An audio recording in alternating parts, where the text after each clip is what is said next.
تقبل الله منا ومنكم عيد مبارك علينا وعليكم تقبل الله منا ومنكم عيد مبارك علينا وعليكم تقبل الله منا ومنكم عيد مبارك علينا وعليكم صمنا أياما أحلى الأيام يا ربي عيدها كل الأعوام صمنا أياما أحلى الأيام يا ربي عيدها كل الأعوام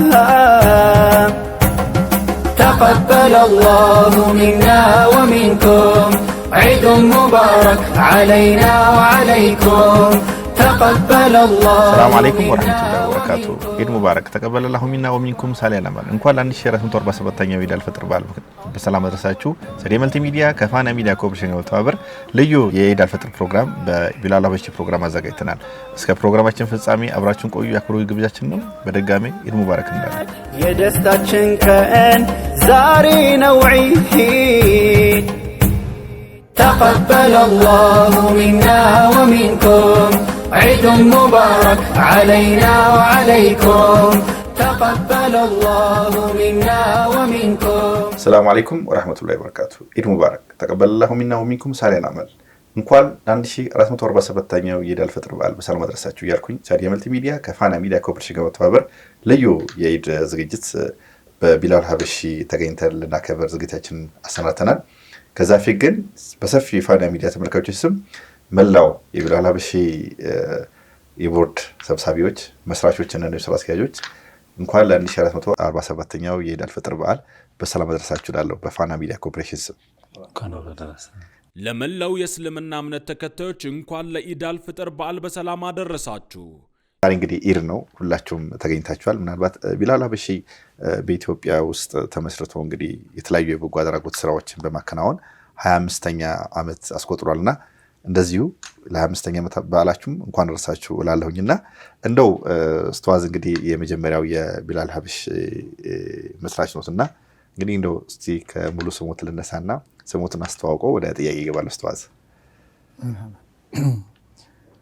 بسم الله الرحمن الرحيم الحمد لله رب العالمين والصلاة والسلام على رسول الله صلى الله عليه وسلم. مرحبا اسمي محمد جمال عبد المالك غنافر بالانو የቢላል ሀበሺ መስራች ነው። የቢላል ሀበሺ ያው ከመሰረቱት ወንድሞች መካከል ላይ ከመሰረቱ ወንድሞች እናቶች መካከል ያው አንዱ ነኝ። መልካም ኡስታዝ እንግዲህ አሁን 25ኛ ዓመት አስቆጥረዋል። እንግዲህ ማንም ሰው የኋላ ታሪክ አለው። ሁሉም ሰው ባንድ ቢላል ሀበሺም ከአንድ ዓመት ተነስቶ ነው ወደ ኋላ የመጣውና እንደው ወደ ኋላ ልወስዶት እስቲ ኡስታዝ መሐመድ ጀማል ወደ ኋላ ልወስዶትና ስለ ውልደቱ እድገቱ የተወሰነ ነገር ብሎ እንግዲህ ተመልካቾቻችን።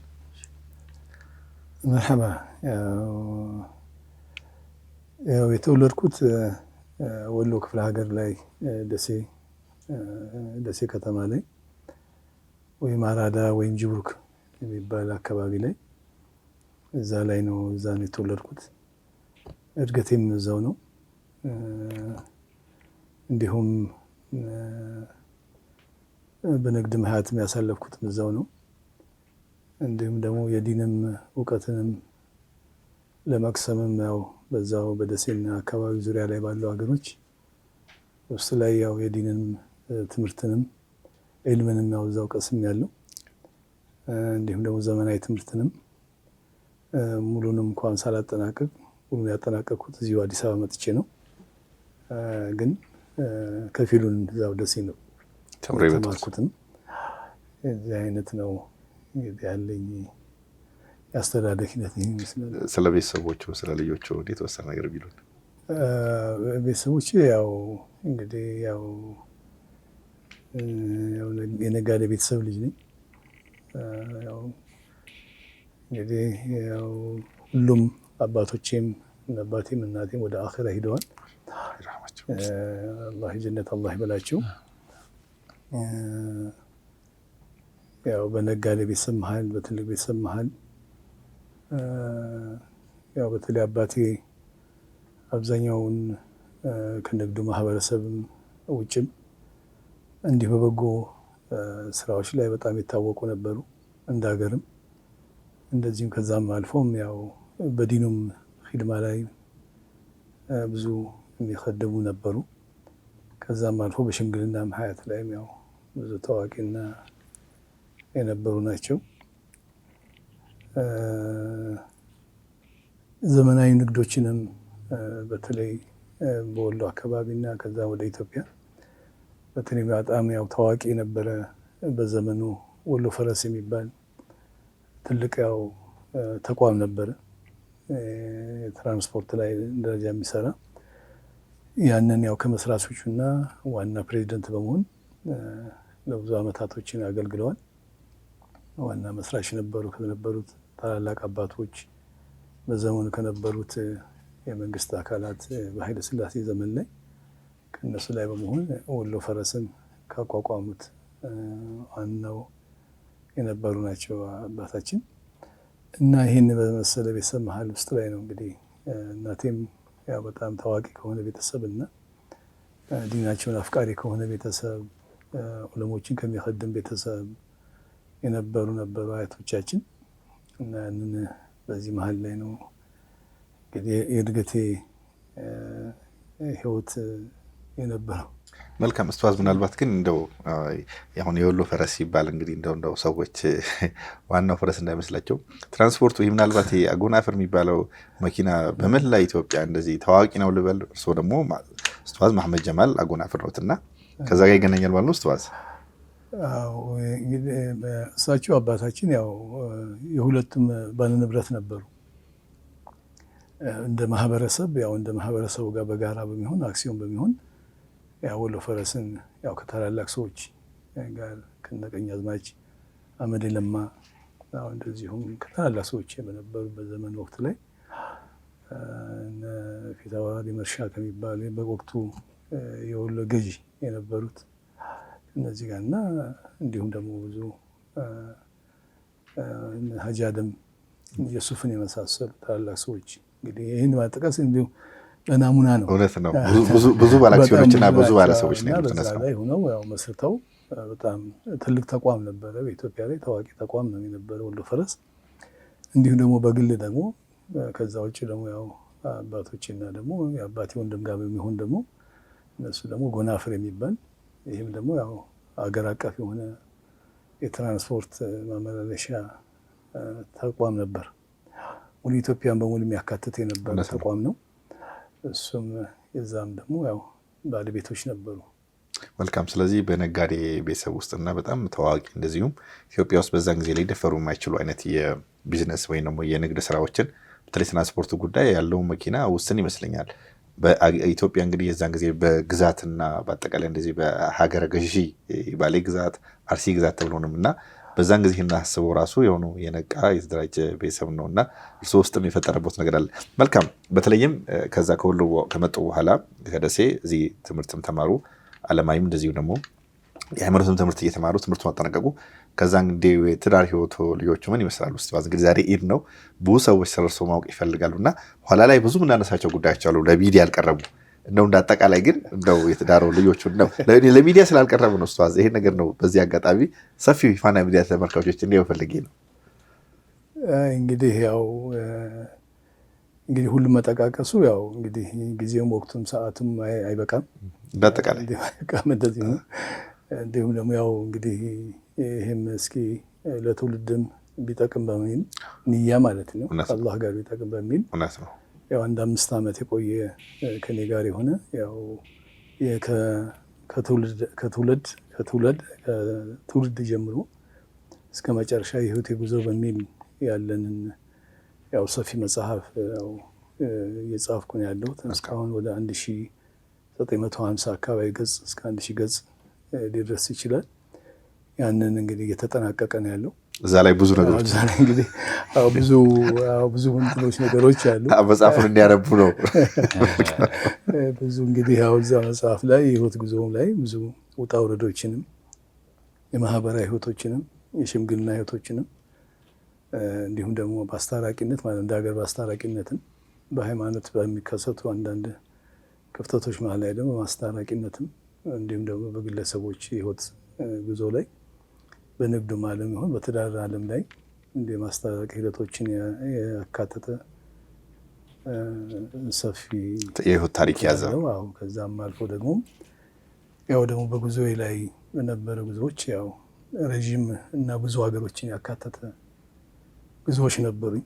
የጉዞ ታሪክ አሉ። ብዙ ጉዞዎች አሉ። አሁን እንግዲህ ከሶማሌላንድ ጀምሮ ማለት ነው ከዚህ ሶማሌላንድ ጀምሮ እዚህ ጀምሮ በአውሮፓም ወደ ኤሽያም ወደ ምስራቅም አካባቢና እስከ ቤተል መቅዲስም ጭምር አላህ ወፍቆኝ ቤተ መቅዲስም ላይም የጁምዓ ሶላት ለመስገድ አላህ አብቅቶኛል። እዛም ወቅት እዛም የደረስኩበት ህይወት ጉዞዎች አሉ፣ ሰፊ ጉዞዎች አሉ። ሁሉም ጉዞዎች ሃይማኖታዊ ጉዞዎች ናቸው የነበሩት እና እንግዲህ ከ45 እስከ 50 ሀገሮች የሚያካትቱ ጉዞዎች ናቸው። የዚህ ብዙ ውጣ ወረዶች አሉት እና በጣም ያው ሰፈር ላይ የምትሄድበት ጊዜ እንግዲህ ነብዩ ሰለላሁ ዐለይሂ ወሰለም እንደሚሉት ቂጣቱ ሚነናር ይላሉ። ብዙ ጊዜ ሰፈር የእሳት ቁራጭን ይላሉና ቤተሰብህን፣ ገንዘብህን የምትለውን ነገር ጥለህ ሁሉን ነገር አላህን ይዘህ የምትጓዝበት ጉዞ ስለሆነ በዛ የሚያጋጥም ብዙ ውጣ ውረዶች አሉና ሀይቃኔ ብዙ በጣም ከባድ የሆኑ ውጣ ውረዶችን አሳልፌያለሁ። በዛ መጽሐፍ ውስጥ ሁሉ ነገር ዳሰውታል። ያው እዛ ስላለ ያንን እዛው ላይ መጥቀሱ የተሻለ ይሆናል ብዬ ነው የማምነው። መልካም ጥሩ። ኡስታዝ እንግዲህ የዛሬ ወደ ኋላ 25 ዓመት ለመለሰቱና በተለይ ቢላል ሐበሺ እንደ ተቋም ሲቋቋም እንደ ዋነኝነት ቢላል ሐበሺን ለማቋቋም ስሙም ታሪካዊ ነው። ከስሙን ጀምር። ስሙን ለምን ቢላል ሐበሺ ያሉት አንድ፣ ሁለተኛ ደግሞ እንደ መሰረቱት ኡስታዝ እንግዲህ ከባልደረቦቹ ጋር ወላሂ በጣም እንግዲህ አንደኛው ያው በግሌ በራሴ በግሌ ያው እንግዲህ እስልምናም ትእዛዙም ስለሆነም እንዲሁም ከቤተሰብም ደግሞ አግኝቼ የመጣው ነገር ስለሆነ አብሮ ተካፍሎ መብላትን አብሮ ተካፍሎ መኖር ችግረኛ ጋር አብሮ የተቸገረን ሰው አብሮ ችግሩን ማዳመጥና አብሮ መሳተፍን ያው ግድ ስለሆነ እኔ በግሌ ነበረ ሁሉን ነገር የማደርግ የነበረው ግሌ ነው። በግሌ ስራዎች ላይ በግሌ በራሴ በግሌ ልጆችን ማስተምርበት ነበረኝ። ማቋቋም ሰዎችም ነበረኝ እና ያው ራሴን የቻልኩም ስለነበረ እንደ ቤተሰብም እንደ ግሌም ቤተሰብ ስር ስለነበር ያው ይሄ ባህሪ ነበረኝ እና ይሄን እያለ ነው ያው በዚህ መሀል ላይ ያለ እንዲሁን ያው ራሴው ተርቢያ ወይንም ወደ እስልምና በዳዕዋ በመጥራት በማስተማር ያበቃኋቸው ወንድሞች ነበሩ። ዩኒቨርሲቲ ተማሪዎች የነበሩ ከዛም ደግሞ በመንግስት ስራ ላይ የነበሩ ወንድሞች ከአንድ 2 3 4 እነዚህ ወንድሞች ነው ቤቴ ድረስ እየመጡ ያው እኔ ጋር መንፈሳዊም ምክርም ያገኛሉ።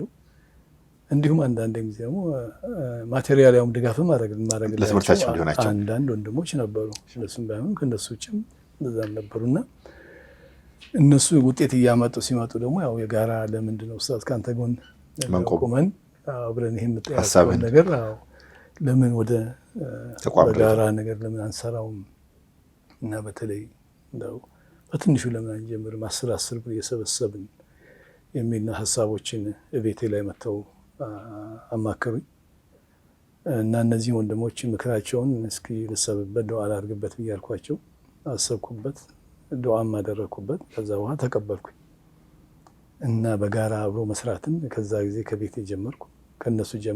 ከነሱ እና ከራሴን 10 ብር አዋጥቼ እንግዲህ ከነሱ 2 3 ሲሆን 30 እኔ ጋር 40 ብር ማለት ነው። ያን ብር ሆነ ማለት ነው። በዛች 40 ብር ያው ይዤ አላህን ተወክዬ ዱዓ አድርጌ ቀጥታ እንግዲህ እኔ ያው እነሱ የመንግስት ሰራተኛ ስለሆኑ ብዙ ማህበረሰቡ ጋር ብዙ እንትን የላቸውም እና ስለዚህ እኔም አላህን እንጂ ያው ቀጥታ ወደ መርካቶ ወደ ፒያሳ ወደ ሌላ አካባቢ ላይ 10 ብር እንዲሰጡኝ ያው በወር ነው በየወሩ መጠየቅ ጀመርኩኝ እና አስታውሳለሁ ያን ጊዜ በምልበት ጊዜ ላይ ያው ደረሰኝ አጠይቁኝ ነበር። ለምን? ምክንያት አንደኛ ምንም የተዘጋጀ እንትን የለኝም ገና ምስረታ ላይ ነው ያው የለ። ሁለተኛ ነገር ደግሞ በቃ ግደል ለምን አላህ ዘንድ ጠይቁኝ የሚል ነው ትልቁ ነገር። ያብሽሩ በቃ እኔ አላህ ዘንድ ጠይቁኝ ግን 10 ብራቸውን ከፍ ያደረገው 20 ብራቸው እስቲ በሚል በራሴና ለብቻ ይሁን ጀመርኩት። እነዚህ ወንድሞችን በጎን ጀመሩ። ከዛ ያን እኔም ሰዎች ወንድሞች ማካተት ጀመርኩ። ከዛ እንግዲህ ረህመቱላህ አለይህ እንግዲህ በትልቁ ያው ኢንጂነር ከድር አህመቱ ይሄ ወንድም በመጀመሪያ ደረጃ አካተትኩት ከኔ ጋር እንጂ እሱም ደግሞ ራሱን የቻለ ትልቅ ነጋዴም የተማረ ወንድም ነው። እነዚህን ያን እየጠየቅን በዛ እንግዲህ በግራም በቀኝም እየሰፉ ወንድሞች እየተሳተፉበት ያው እንደና አብዱራህማን የመሳሰሉ ወንድሞችን ጨምሮ ሌሎች ወንድሞችም እንግዲህ ብዙ ናቸው። እንግዲህ እነ ዶክተር ድሪስን እነ ዶክተር አህመድ ሙስጠፋን የመሳሰሉ ወንድሞችን እንደዚሁም ደግሞ ወንድም ሰይድ አሊ በያን የመሳሰሉ እነ ሁሴን አግራው እንደነ ኢንጂነር ጀማል አሊ እንደነ ኢንጂነር እንደነ እስማኤል ብዙ ናቸው። እንግዲህ ይሄን እንግዲህ ከስም ብዙ ውስጥ ስለማልችለው ስለሆነ ይሄ ነው ብቻ እንግዲህ እያለ አንዱ በአንዱ እየተጠራራ ወደዛ አይነት ጉዞ ተጓዝን። ቢያንስ ለአንድ ለ2 ዓመት አካባቢ እንደዚህ እየሰበሰብን ቀጠል። ገንዘቡ ብቻ ነበር የሚሰበስበው። ያንን ገንዘብ እየሰበሰብን ከድር አህመቶ ኢንጂነር ከድር አህመቶ ጋር ነበር የምናስቀምጠው። እሱ ሱቅ ላይ እናስቀምጣለን። ያቺ ገንዘብ ተሰበሰባለች። ከዛ ደግሞ በየግላችን አንዳንድ ችግረኞች የሚመጡትን እንደማመጣለን፣ ሹራ እንመካከራለን። እንደዛ እያደረግን እንሰጣለን። ከዚህ ያለ እንግዲህ እድገታችን ይጨምር እንግዲህ ምን ይሻላል ምን እንደ አንድ ማህበር ብናቋቁም ይሻላል የሚል ወደዛ ሄድን። በዛ ተመካክረን ያን ማስታወሳለሁ በኢንጂነር ጀማል አሊ ቤት እዛ ላይ አንድ 10 አካባቢ ነው ወንድሞች አሁን ዛሬ ተሰባሰብን። እዛ ወንድሞች ተሰባስበን ምን ይሻላል እንዴት እናድርግ በሚል ተማከርን። ያው በወቅቱና በሰዓቱ ጥሩ የተሻለው እድር ነው የሚል እንትና ስለዚህ ያው ጥሩ ወንድም በተለይ ወንድም ሰይድ አሊ በያን እዚህ ላይ አተኩሮ እንደዚህ ብናደርግ ይሻላል የሚል ሐሳቡን ከሱ መነጨ። ይሄን ማህበራዊ ይሄን የበጎ ስራውን በዚሁ አካተን ከዛ በኋላ ወደ ማህበራዊ ምስረታው መንቀሳቀስ ጀመርን። ቅድም እንዳልከው ስያሜው ላይ እንዴት ወደ ቢላል ሀበሺ መጣ አላልከው አስታውሳለሁ። ይሄ ወንድማችን አሁን ከድር አህመድም ስሙን ማን በለው ብሎ ጠየቀኝ። እኔም ያው ስሙን ቢላልን በለው አልኩት። በቃ እና ቢላል በሚል ምክንያቱም ቢላል እንደ ሀበሻ እንደ ዓለምም እኛ ላይ ትልቁ ዋጅብ ያለብን ነው። እንደ ዓለም ደግሞ ሙስሊም ላይ ደግሞ ያለው ደግሞ ትልቅ ሱሐቢይ ነው። ስለዚህ የራሳችንን ሱሐቢ ከራሱ ከልጆቹ መነሳት አለበት በሚል ከዛም ቢላል እንዲህ አደረኩት። የልጄም ስም በጣም ወድ ነበር። የልጄም ስም ቢላል ነው። ሀይቃኔ ግን ከልጄ ጋር በመያያዝ አይደለም፣ ግን ከቢላል ኢብኑ ረባህ ጋር በመያያዝ ቢላል የሚል ስያሜውን የዛሬ 25 ዓመት ያው እኔው ከአላህ ጋር እንዲወጣ አወጣሁት።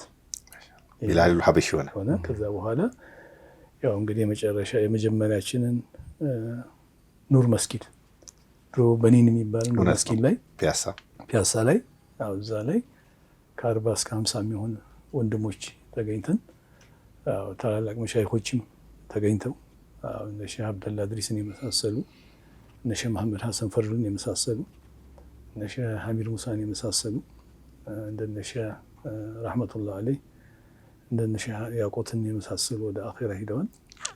ሼህ ዙቤርን የመሰሉ ወደ አኺራ ሄዱ መሻይኽ እና ደግሞ ብዙ ወንድሞችን አካተን ያው በኒን ላይ ማለትም ኑር መስጊድ ላይ መሰረትን። ፍቃድም በዛው ዓመት ላይ አወጣን። ይህን ይመስላል ባጭሩ። ለመላው የእስልምና እምነት ተከታዮች እንኳን ለኢድ አልፍጥር በዓል በሰላም አደረሳችሁ። እርሶ አንድ ኡስታዝ የእርሶ ልጅ ነው ቢላል ሀበሺ 25 ዓመት ሆኗልና እንደው እንዴት ያዩታል ኡስታዝ ለውጡ ማለት ነው? ያኔ ከዛች ከወንድሞች ከምትሰበሰብ 10 እና 20 ብር ተጣቀማ ራሱን የቻለ እድር ፈጥሮ ከመንግስት እውቅና አግኝቶ በእድር ደረጃ ሁሉ ነገር በግልጽነት ይሄዳልና በዚህ ውስጥ ነው እንዳጠቃላይ 25 ዓመት ውስጥ እንዴት ያዩታል? ያቺ ትላንትና ሰበሰበ የነበረችው 10 ብር ፍሬ አፍርታ ገንዘብ አይደለም የፈለጉት የሰዎችን ቀልብና የሰዎችን ማንነትና የሰዎችን ይገባኛል ስሜት ነው የሚፈልጉት እርሶና እንደው በዚህ ውስጥ ያቺ ትላንትና በየመርካቶ በየበኒን በየባንድ ቦታ የሚሄዱ ሰዎች ይሄን ያክል ተቋም ተመስርቶ ዛሬ ለብዙ ሺዎች ለመትረፍ የበቃ ተቋም ደርሷል እና በዚህ ውስጥ እርስዎን ራስዎ እንዴት ያያሉ? ቢላል ሀበሽንስ እንዴት ይወዳሉ? ኡስታዝ እንግዲህ ያው እንግዲህ እንደ መጀመሪያ እንደ መርህ አድርጌ እና ወንድሞችም እህቶችም ያው እንደ አርአያ ይዘውት ያው ከገንዘባችሁ በላይ ቀልባችን ስጡን የሚለው ነገር ይዘን በሚሄደው ላይ እና ይሄ ስናየው ከአላህ ጋር ያው ውጤታማ አላህ Subhanahu Wa Ta'ala ውጤትን ያው በምድር ላይ አሳይቶናል። በሐቂቃ በዚሁ ንግግር ላይ ክቡር የቀድሞ ጠቅላይ ሚኒስትር አቶ ደመቀ መኮንን ቢላል ሀበሺን በጎበኙበት ወቅት ላይ ከሁሉ በላይ እኔ ከዚህ ተቋም ቀልቤን የነካኝ የኡስታዝ ንግግር ነች በር ያለችው ብለዋሉ። ያው እኔ ያው ታላቅ ወንድማችን ናቸው። አሁንም የኛው ሰደቃ አባል ናቸው ማሻአላህ እና ጥሩ ወንድም ናቸው። እንግዲህ ያው በየቦታው ላይ እንግዲህ ተጽዕኖ ፈጥሯል ማለት ነው። ታየው ከትንሽም ከትልቅም ከምንም ጋር ያለ ነገር ነው። ከዛም እንግዲህ ከውጤቱም ይሄን አሁን በምናይበት ጊዜ ላይ ያው ትልቅ የአላህ ፍቃድ ሆኖ ያው ትልቅ ተቋም ሆኗል። ማለትም ያው አሁን በራሱ ደረጃ ላይ የትና የተደረሰ ለሚለው ለኔም ራሴ እንትን መመጠኑ የሚከብደኝ ደረጃ ላይ ደርሷል። ሀቂቃ በብዙ ሺህ የሚሆን እንግዲህ ብዙ ነገር ነው ያለው እንትን ደረጃ ነው። ግን ምን ይሰማል ብለህ ላልከኝና ምን ላልከው ነገር ላይ አሁንም ቢሆን እኔ ይሄ በመሆኑ አላህን አመስገንና እንዳለ አላህን አመሰግናለሁ እና አልሐምዱሊላህ ረብል ዓለሚን። ሆኖም ግን ያው አሁንም የመኩራራትና ወይንም እዚህ ላይ ደርሰን ንያና ወይንም ጨርሻለሁ ብዬ ማምንበት ነገር የለኝም እና አሁንም ቢሆንም ያው ሀዘን ነው ያለኝ በዚህ ነገር በመኖር አሁንም እርካታ የለም መርትቶ መስራትን እንጂ በርትቶ እንደገና ቀጣይነትን ነው እንጂ እኔ አሁንም ቢሆን ገና አልሰራንም ገና ይቀረናል የሚል ነውና የማህበረሰቡ ችግሮችን እና እኛ እንቅስቃሴ ታይና እኛ እንትን በጣም ብዙ የቀረን ስለሆነ ብዙ የሚያረካ ነገርና ብዙ የሚያስደስት ነገርና ብዙ የሚያጽናና ነገር ነው ብዬ አላምንም። እና ስሜቴ እውነተኛ ስሜቴ ነው እና ምንም የለኝም። መልካም ከጎኔ ደግሞ ሌላ እንግዳም አለኝና እንዲሁም ስሞትንና በቢላል ሀበሺ ውስጥ ያሉትን የስራ ኃላፊነት ይነግሩኝ እና አጠቃላይ ስለ ሀበሺው መስማት ነገር ቢነግሩ። መርሃባ እንግዲህ ያው ቢስሚላሂር ረህማኒር ረሂም አልሐምዱሊላህ ረብል ዓለሚን አሰላቱ ወሰላሙ ስሜ ጀማል መሐመድ ይባላል። የቢላል ሀበሺ ዋና ስራ አስኪያጅ ነኝ። መልካም እንደው ኡስታዝም አብዱራህማንም ብዙ ነገሮችን ጠቅሰውልኛልና እንደው ምናልባት በዚህ 25 ዓመት ውስጥ እንግዲህ የስራ ኃላፊነት ያው ነው በዋነኝነት አንተን ይመለከተው ነው ቢላል ሀበሺ ስራ አስኪያጅ ነውና እንደው እንዳጠቃላይ እንደው የተለየ ሀሳብ በዚህ በ25 ዓመት መስረታ ውስጥና አሁን ቢላል ሀበሺ ያፈራቸው ያረጋቸው ወይም ደግሞ ዋና ተግባራቶችን በተወሰነ መልኩ ይጠቅሱልኝ የሚያከናውናቸው ምናልባት በርማና 13 ነገሮች ብሎልኛልና ከዛው የተወሰኑትን አንኳር ነገሮች። መርሃባሽ ያው እኔ 25 ዓመት አልሞላኝ ወደ ተቋሙ ስመጣ እና ከመጣሁ በኋላ የተሰሩትን ስራዎች ዶክመንቶችን ሪፈር ስታደርግ እና አንዳንድ ነገሮችን ስታይ ያደነግጥ ነበር በተለይ መጀመሪያ አካባቢ እንደመጣሁ። ምክንያቱም የነበራቸው ይሄ ተቋም ተፈጥሮ አንድ ተቋም ሰው ፈላጊና ተፈላጊ እንዲገናኝ በማድረግ ረገድ ተቋም ይፈልጋል እና በዛ ዘመን የዛሬ 25 ዓመት ብዙ ቻሌንጆች ባሉበት ብዙ አውርዶች ባሉበት በእንደዚህ አይነት ሁኔታ ተደራጅተህ በቃ አንድ ተቋም መፍጠር አለብኝ ብሎ ሲነሳ አንድ ሰው 10 ብር ለመሰብሰብ የ5 ብር የ6 ብር ትራንስፖርት አውጥተው ሄደው ከሩቅ ግን ነገ እነዛ ሰዎች በየተቋም አባል ሆነው ያ ተቋም እዚህ አሁን የምናየውን ቢላል ሀበሺን እንደሚመሰሩት እርግጠኛ ሆኖ ሲሄዱበት የነበረውን ርቀት ሳስብና እንስል በጣም የሚገርመኝ ነበር። አሁን ላይ ሆነን ያንን ለማድረግ እንኳን ብዙ ቴክኖሎጂዎች በመጡበት ሰዓት እንደዛ ሰክሰስፉል እንሆናለን ነው እንዲህ አይነት ሀሳቦችስ መጥተውልን በዛ ልክ ኮሚትድ ሆነን እንሄዳለን ነው ብዬ ሳስብ ሁሌ የሚደንቀኝ ቤት ነው የሚሆነው ቢላል ሀበሺ ማለት ነው። እና የተነሱበትም ዓላማም ብቻም ሳይሆን ደግሞ ያሳኩትና ይሄ መጡበት ያለው ሁኔታ ደግሞ በጣም ይገርማል። አሁን እንደው ጠቅላላ አድርጌ ልነግርህ ቅድም አንተም እንዳልከው ከሰው ልማቶች ላይ ነው። ይሄ ዝም ብሎ ዳይሬክት ሰፖርት ወይ ደግሞ እርዳታ ሰጥተህ እሳት የማጥፋት ስራ ላይ አይደለም የተሰማረው ቢላል ሀበሺ። በጣም ሰዎችን የማልማት ዘለቄታዊ የሆኑ ጉዳዮች ላይ ኢቭን እሱ ቢላል ሀበሺ እየሰራው መጥቶ ሌሎች ተቋማቶች በደንብ ከሰሩትና ስራው ከተስፋፋ ቢላል ይወጣል ከዛ ስራ ሌሎች ነገሮች ላይ ነው የሚያተኩሩና አሁን በትምህርትና ስልጠና ላይ በጣም በርካታ ስራዎችን የበጀቱን ኦልሞስት 50% የሚመድበው ትምህርትና ስልጠና ላይ ነው። አሁን በ6 ዲፓርትመንት ተዋቅሯል። ኦልሞስት አንድ ኤንጂኦ ሎካልም በለው ከሎካል ውጭ ያለው ኤንጂኦም አንድ ኤንጂኦ አለውት የሚባሉትን አደረጃጀቶች በሚገባ ይዟል እና ብዙ ጎብኚዎች ሲመጡ አይ ይሄ ጥሩ አይደለም ይሄ ከዚህም በላይ ነው የሚል ሀሳብ ይሰጣሉና ምን ልልህ ፈልጌ ነው ለምሳሌ አሁን ትምህርትና ስልጠና ላይ መጀመሪያ ሲነሳ መደበኛ ትምህርት እያስተማረ ይገኛል። እስከ 15000 በላይ የሚሆኑ ተማሪዎች የተዘጉ ደብተሮቻቸው ተገልጠው ከህልሞቻቸው ጋር ተገናኝተው አንዳንዶቹ ትላልቅ ባለስልጣን ላይ ያሉ አሉ፣ ዝነኛ ይሆኑ አሉ፣ ጋዜጠኛ ይሆኑ አሉ፣ ኢቭን ደግሞ በትምህርቱ አግዟቸው ነጋዴ ይሆኑ አሉ፣ ውጭ የሚኖሩ አሉ። በጣም ብዙ ሰክሰስፉል የሆኑ ታሪኮች አሉበት ማለት ነው። ይህንን መጀመሪያ ጀምሮ ከክፍያቸውን ከመክፈል እየጀመረ እየመጣ የተሻለ ውጤት ያላቸውን ደግሞ ወደ ኮሌጅና ዩኒቨርሲቲ ወስዶ እዛም ድረስ እየከፈለ እያስተማረ የመጣበት ሁኔታ ነው የነበረው ማለት ነው። ይህንን እያደረገ በቆየበት ሂደት ውስጥ ደግሞ መሀል ላይ ምን አይነት ጋፖች ተፈጠሩ? ኦኬ ወደ ዩኒቨርሲቲ መግባት ያልቻሉ ልጆች የዩኒቨርሲቲ መግባት እድል ያላጋጠማቸው ደግሞ ምን ይሆኑ የሚል ደግሞ ሌላ ሀሳብ መጣበት ማለት ነው ደግሞ እንደ ተቋም። ስለዚህ ለነዚህ ደግሞ መፍትሄ መፍጠር አለብኝ ብሎ በዚች በምታያት ቢልዲንግ ውስጥ እንኳን ራሱ 4 አይነት ስልጠናዎች አሉ። ቴክኒክ ነው የቪዲዮግራፊ እና ፎቶግራፊ ማሰልጠኛ ተቋም ፈጠረ፣ የጋርመንት ስልጠና ማዕከላቶችን ፈጠረ፣ የልብስ የቆዳ አለ፣ ከዛ ቤት ሰርታ ቤት ኮምፒውተር እዚች ቢልዲንግ ላይ ማለት ይሄንን ሲፈጥር ዝም ብሎ ደግሞ ተነስቶ ለጊዜው አይደለም ከቴክኒክና ሙያ ከአዲስ አበባ ትምህርት ቤት እውቅና አግኝቶ ስታንዳርዱን አሟልቶ በኳሊቲ ደረጃ ነው የሚሰራው የነበረው ማለት ነውና ከዛ ምን ሆነ ማለት ነው አሁን መሀል ላይ ክፍተት አልፈጠረም ማለት ነው።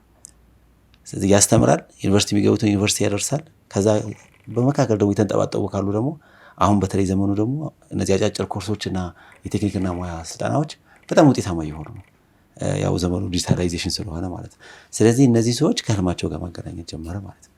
ፕላስ ደግሞ አሁን የልብስ ስፌቱን ስልጠና በምታይበት ሰዓት 2 አይነት ስልጠና ነው ያለው። አንደኛ ኬሪየራቸውን ከፍ እያደረጉ እስከ ዲፕሎማም እስከ ዲግሪም እንትን እያሉ ዘመናዊ የልብስ ስፌቶች እያሰለጠኑ ከመሰረታዊ ተነስተው እንዲሄዱ የሚያደርግበት እድል አለ። ሁለተኛ ነገር ደግሞ ለጊዜው ችግሮቻቸውን እንዲፈቱ በጋርመንትና በልብስ ስፌት ስልጠና ይሰለጥናሉ። እናቶች ናቸው፣ አቅመ ደካሞች ናቸው። አንዳንዶቹ ደግሞ በጣም ሚስኪኖች ናቸው፣ ምንም ነገር የላቸውም። ግን ብታሰለጥናቸውና ደገፍ ብታረጋቸው በቀላሉ ህይወታቸው ይቀየራል። ሴቶች ብዙ ጊዜ ደግሞ ይሄ ማርጂናላይዝድ የሆነው ግሩፕን ነው የሚያይዘው። የልብስ ስፌቱ ብዙ ጊዜ ሴቶችን ነው የሚያውቁ። ስለዚህ በርካታ ሴቶችና እናቶች የዚህ ተጠቃሚ ሆነዋል ማለት ነው። እስካሁን ድረስ ኦልሞስት ወደ 300 የሚሆኑ ሰልጣኞች ሰልጥነዋል። በዚህ ሂደት ውስጥ በጣም ውጤታማ ሆነው የራሳቸውን የከፈቱ አሉ፣ ተቀጥረው የሰሩ አሉ፣ ተደራጅተው ደግሞ ከባንክም ከሌላ ፋይናንስ ተቋማቶች ጋር ነው። በዚህ በጣም የብዙ ሰዎች ህይወት መቀየር ምክንያት የሆነበት ሁኔታ ነው ያለው በዚህ አጫጭር ስልጠና ላይ ማለት። የቪዲዮግራፊና ፎቶግራፊ ስልጠናዎቻችን አሉ። አሁን እዚህ ውስጥ በጣም በጥራት ነው የሚመረቁት። ከመመረቃቸው በፊት ብዙዎቹ ተስማምቶ ስራ ይዘው እና አንድም ሰው አሁን አይድል የሆነ ሰው የለንም። በየጊዜው ያው እየሰጠንበት ያለበት ሁኔታ ነው ያለው ማለት ነውና አጠቃላይ ይሄ እንግዲህ ምንድነው የሚያሳየህ የአሳውን ጠምደ ሳይሆን አሳው እንዴት እንደሚጠመድ የማሳየት ሂደት ውስጥ ነው አተኩሮ እየሰራ ያለው ማለት። ይሄ ዋናው ስራ እንግዲህ የትምህርትና ስልጠናው ነው። ከዚህ ባለፈ ደግሞ የራሳችን ተቋምና ሴንተር ይኖራል በሚል ደግሞ አንድ የትምህርት ቤት ማዕከላቶች ደግሞ መኖር አለብን ብሎ በዛ ደረጃ ሲሰራ ደግሞ ኦሮሚያ ክልል ላይ ዳደቴ አካባቢ ላይ ወደ 3900 የሚሆን ካሬ በወንድማችን አላህ ይርሐመው በቃሽ መሐመድ አማካኝነት የተሰጠን በወቅፍ የተገኘ ቦታ አለ። ከኬጂ እስከ 8ኛ ክፍል ድረስ ይዟል። አብዛኛው በጣም እዚህ ግባ በሚባል ክፍያ አይደለም።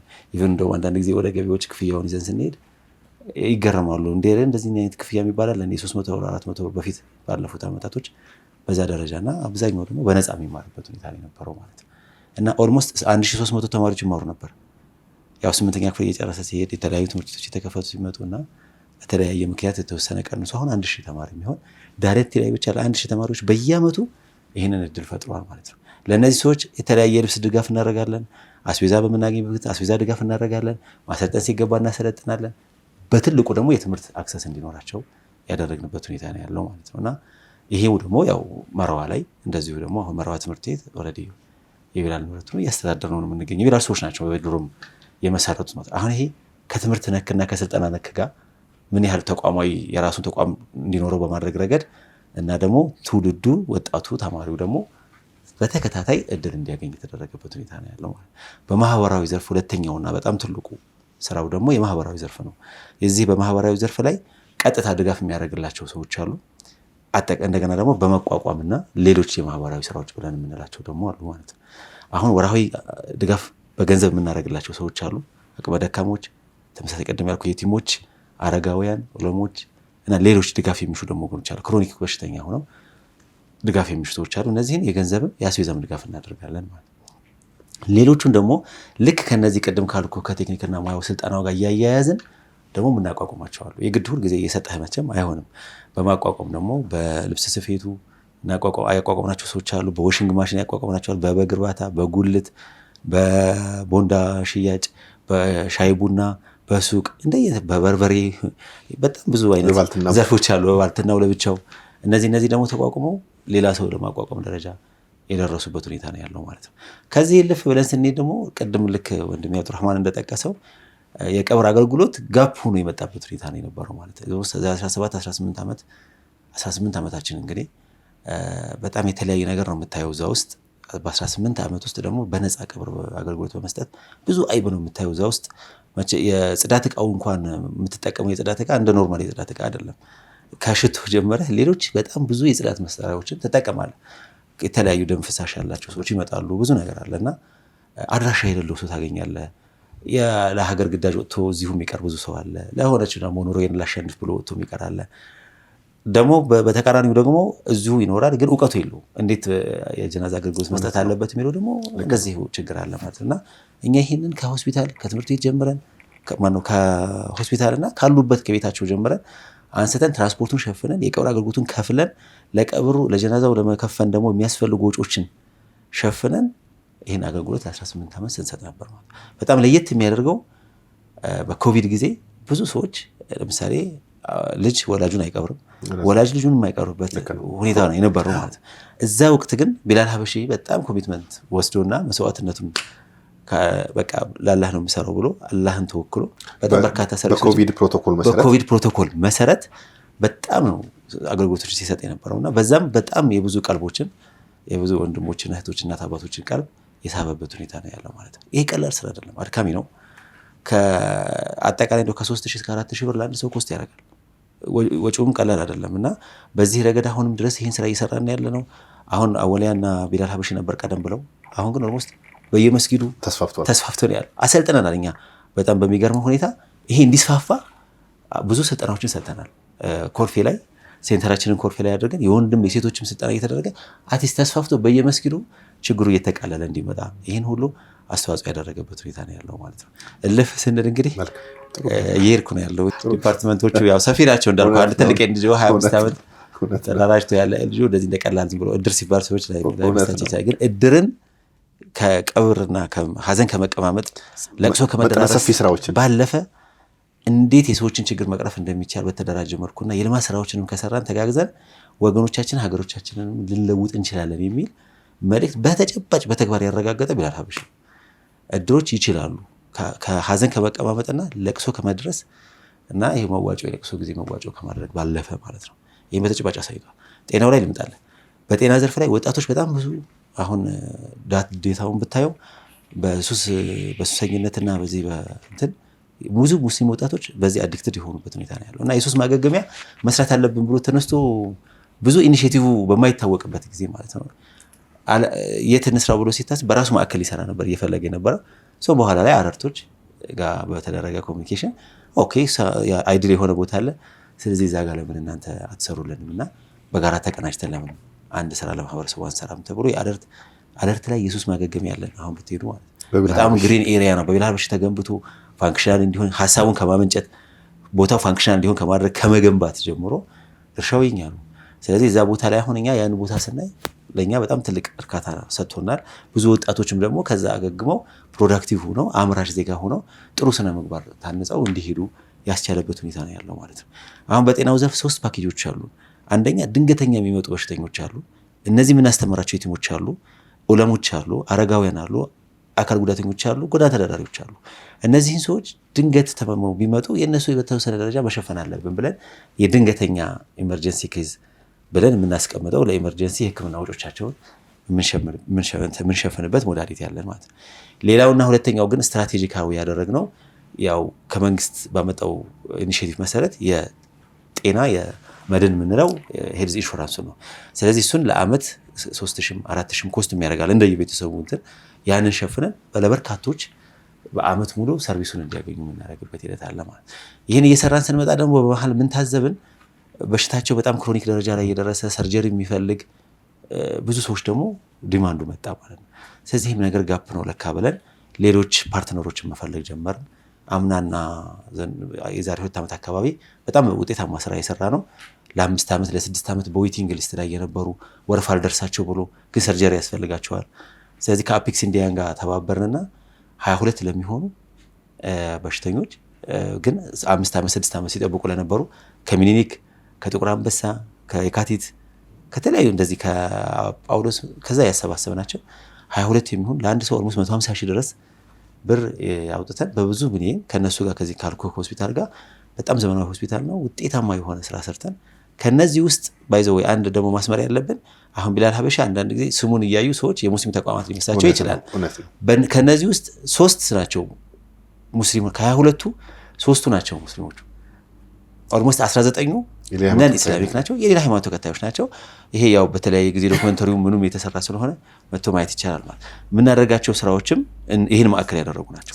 ማንንም ከዘሩም ከብሔሩም ከሃይማኖቱም ጉዳይ የለውም። የቆየበትም አንዱ ሚስጥር ይሄው ነው፣ ወደ ኋላ ሊያነሱልህ ይችላሉ ማለት ነውና አሁን ይሄ እንግዲህ በጤናው ዘርፍ ነው ማለት ነው። በማቋቋሙ ዘርፍም ኦልሞስት የነገርኩህ አለ። ቀልፍ እያልን ስንሄድ ደግሞ የውሃውንም ስራ እንደዚሁ መስራት ጀመርንበት ሁኔታ ነው ያለው ማለት ነው። አልባሳቶች ሰዎች ሲፈናቀሉ በአልባሳትም የገንዘብም ድጋፍ የማድረግ ይሄ እነዚህ በሆኑ እንደተጠበቁ ሆኖ ማለት ነው። ሰው አንዱ ትልቁና ደግሞ አሁን ዘመናዊ ሆኖ ኦልሞስት አንዳንድ ጊዜ የቢላልን ስራ ሁሉ እንዳይሸፍንብን የምንፈራው ሙዚየም ነው። አሁን አንዳንድ ሰዎች ቢላል ስለ ሐላል ቱሪዝሙ በደንብ እናውራው እና ያው ታውቃለህ አንዳንድ ጊዜ የሀገር ችግር ሲሆን ጎልቶ ይወጣብሃል ስራ በራሱ ጊዜ ማለት ነው። አንተ እንኳን ምንም ባሰራም በግማሽ የሰራሃቸው ስራዎች ግን ጎልቶ እንዲወጣ ያደርገዋልና አሁን እዚህ አዲስ አበባ ውስጥ ምንም ኢስላሚክ ሙዚየሞች የሉም። በሐላል የሚገበኙ የለም እና ሐረር አካባቢ አንድ ሊኖር ይችላል። እውነት ነው።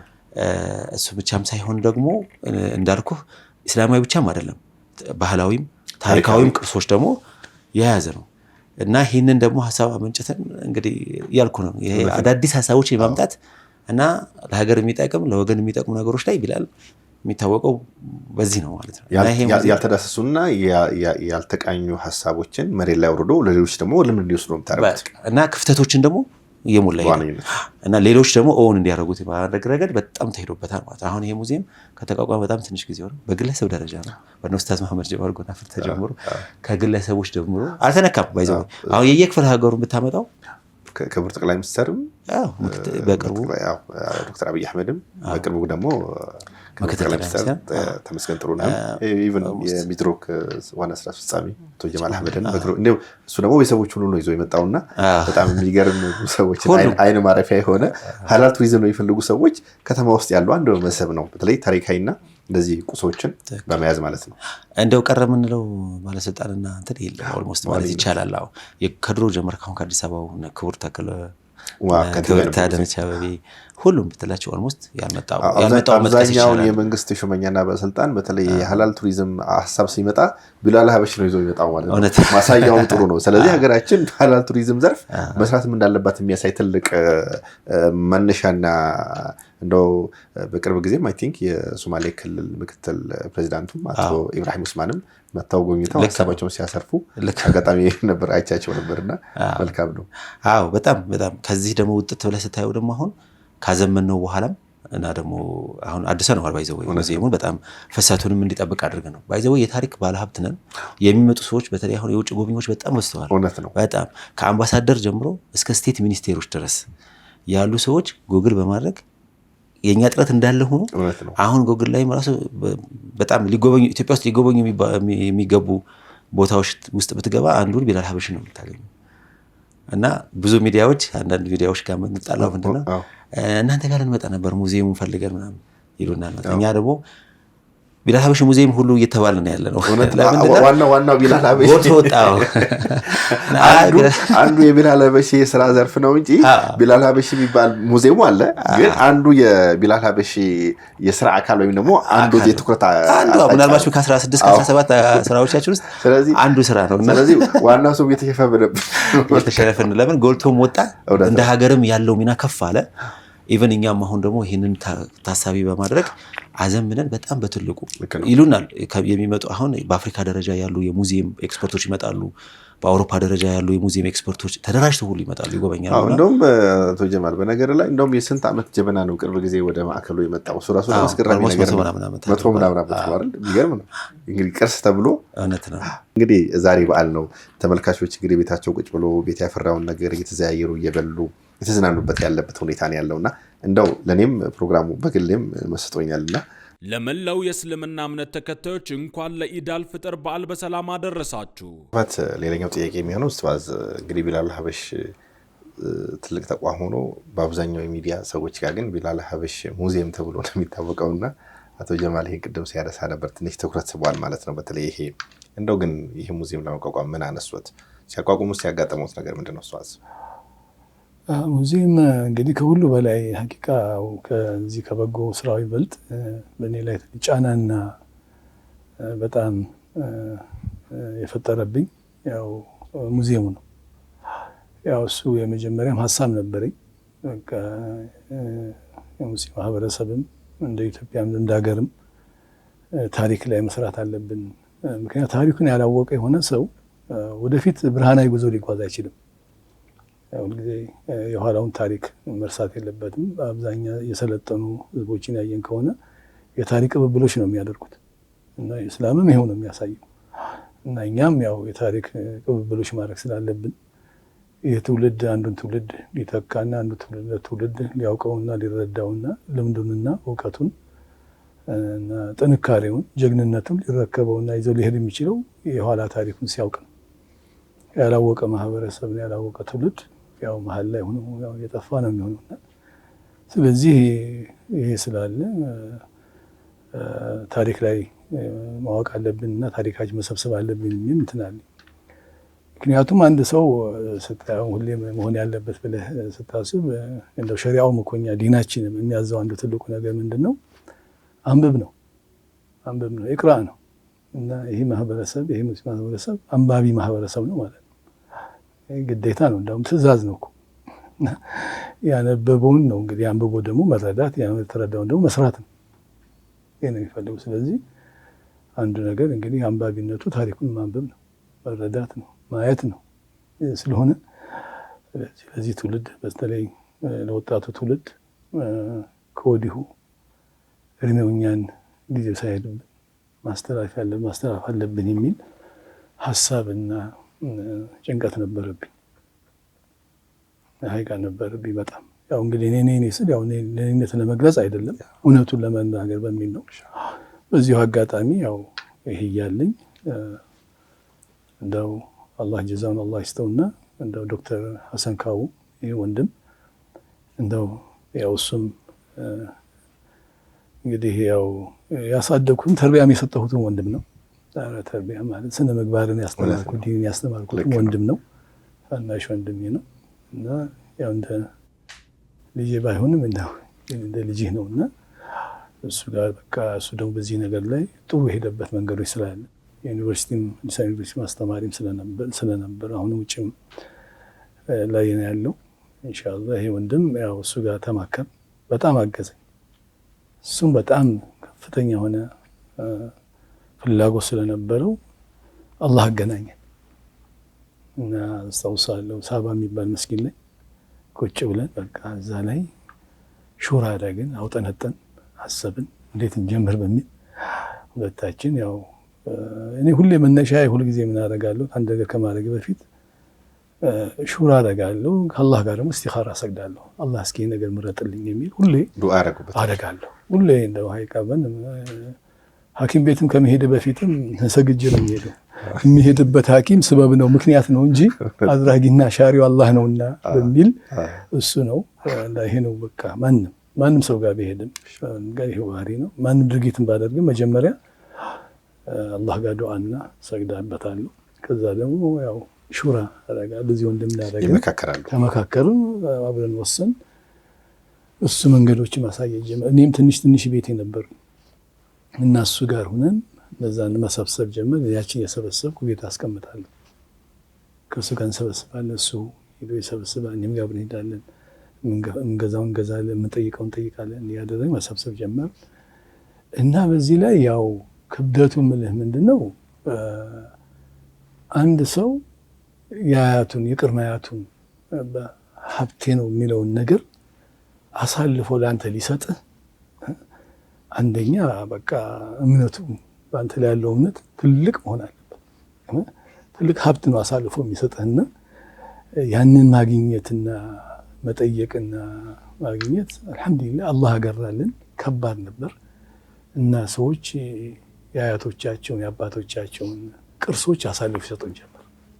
በጣም እኔ በጣም ትልቅ አላህ ጀዛቸውን ይስጣቸው። በዚህ የሚለው በጣም ትልቅ ሰው ከነ ሀጂ መሐመድ ሳኒ ጀምረ የሰብ ጀምረ እስከ አሁን መጨረሻ ድረስ ሀጂ ዑመርን ጨምረ ያለ እና ከዛ ውስጥ ደግሞ በሙሉ እና ሀጂ በጣም ብዙዎቹ እኛ በዚህ ላይ ያው እንደምታየው ሙዚየም ዘርም የለው መዝሀብም የለው ምንም የለው ሁሉንም ያካተተ እና ሁሉንም ያካተተ እስላም ዘርፍ ባሉት ሁሉንም ያካተቱ ሰዎች በየቤታቸው እያንኳኳው ጠይቅ ነበረ።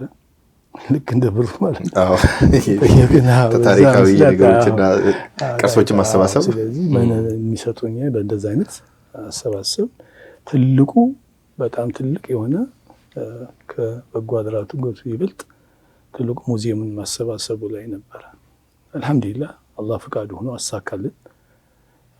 ከዚህም አልፈን በክፍለ ሀገርም ጭምሮች ላይ ተሳካልን። ከውጭ ሀገርም ማምጣት ጀመሩ። የአባቶቻቸውን የአያቶቻቸውን ይልኩልን ጀመረ። በእንደዛ አይነት ሁኔታ እና አልሐምዱሊላህ ተሳክቶ አላህ ጋር ፍቃዱ ሆኖ ተሳክቶልን ይሄ ሙዚየም ይሄ ነው የዚህ ነው እንግዲህ ከዚህ መነሻ ነው። በኋላ ውጤቱም ደግሞ አልሐምዱሊላህ ውጤታማ ሆነ እና ወደዚህ አላህ አድርጎታል ይመስላል። መልካም። በቅርብ ጊዜ ክቡር ጠቅላይ ሚኒስትር ተመስገን ጥሩነህ ሙዚየሙን ሊጎበኙ በመጡበት አጋጣሚ ኡስታዝ ጀማል አጎናፍር በጣም ትልቁም ትንሹም ሰው በጣም ይወድሃል፣ በጣም ሚዛናዊ ሰው ነህና የዚህ ሚስጥር ምንድነው ብሎ ጠይቆት ነበር። ምንድነው የመለሱለት መልስ ለክቡር ጠቅላይ ሚኒስትር?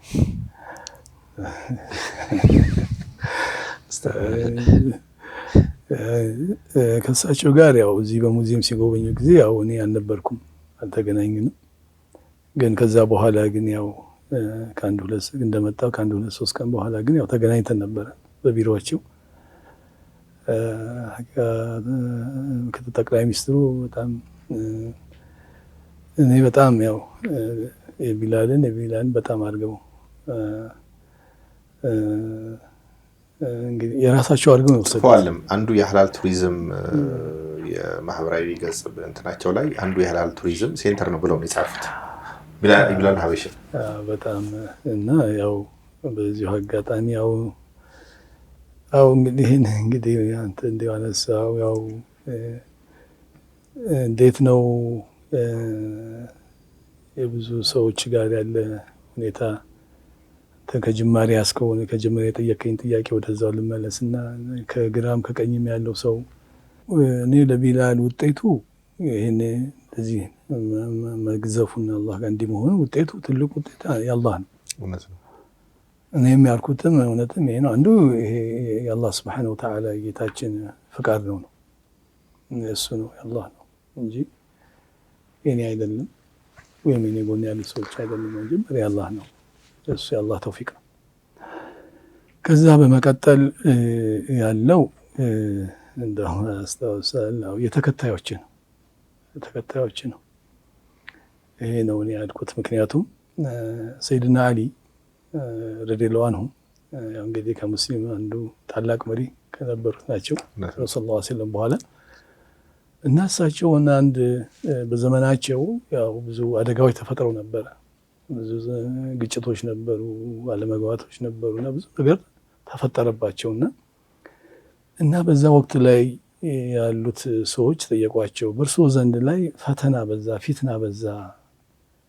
በዑመር ጊዜ ጥሩ ነበረ፣ ከእርስዎ በፊት ነበር። በአቡበከርም ጊዜ ደግሞ ሰይድና አቡበከር ጥሩ ጊዜ ነበረ፣ እርስዎ ዘንድ ፈተና በዛ አሏቸው። ሲሏቸው ጊዜ ምን አሉ?